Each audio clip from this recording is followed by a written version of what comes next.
Congratulations, you have written a story. Now comes the very long and tedious part of editing and typesetting your story if you want it to be printed and published. Let's get into it.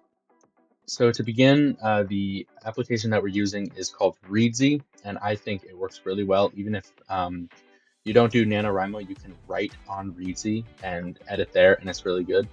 So when you get here, you're going to want to make an account and create a new book. Now I've already done this, so we can get right into it. So once you get into your book, there is a little tutorial that it goes through, but I'm going to skip it since I'm going to walk you through it. So to begin, there are a couple sections. There's the front matter, which is everything before the actual book, the body, which is the book, and then the back matter, which is everything after that. So to begin, we have our copyright section. So you would write your pen name, whatever it is, which edition the book is, your year of publication.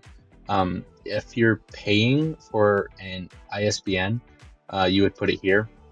If you're not, just leave it blank. Name of your publisher if you want, and then any collaborators or roles. There are a whole bunch of roles here that will help to acknowledge people who have helped in the creation of the book. And then you have your clauses at the bottom here, all rights reserved, and you can add as many as you want, including a custom clause, whatever you want to do. Hit it. The table of contents is easily organizable. You can go by the chapter title or by headings, so it will list all of the chapters here that you've made. So you have chapter 1, and then to add chapters or prologues, you can add introductions afterwards, and it's really easy. Click add. We're going to add. If you want to separate your book into parts and chapters, this is how you do it. You click new part, and then you put the chapter in the part. So if you just move it, you can kind of move it in and out. And then,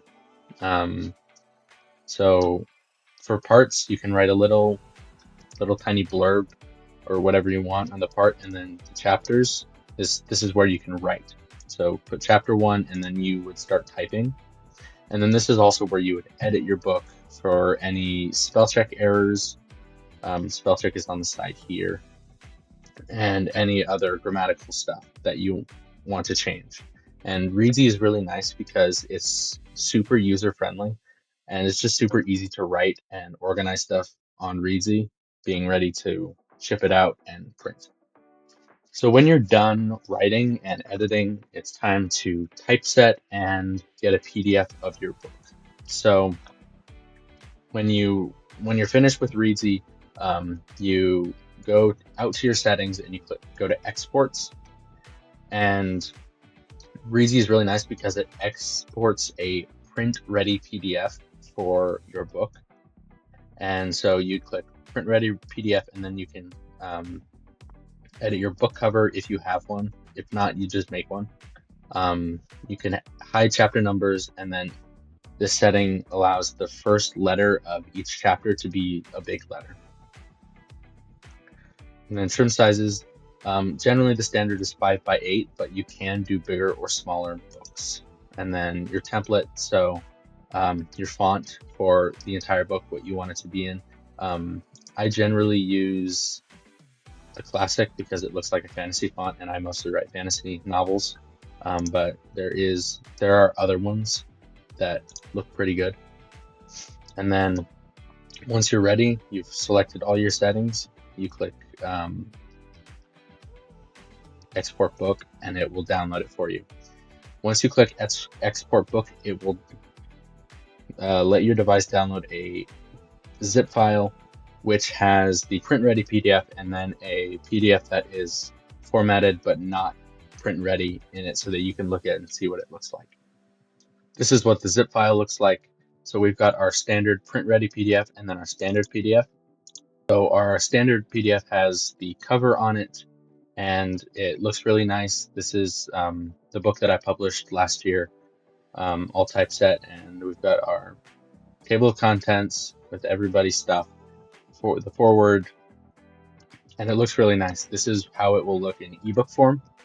And then the print ready PDF looks a little different because there are these weird margins on the side, and that's for the bleed and the spine to be put in.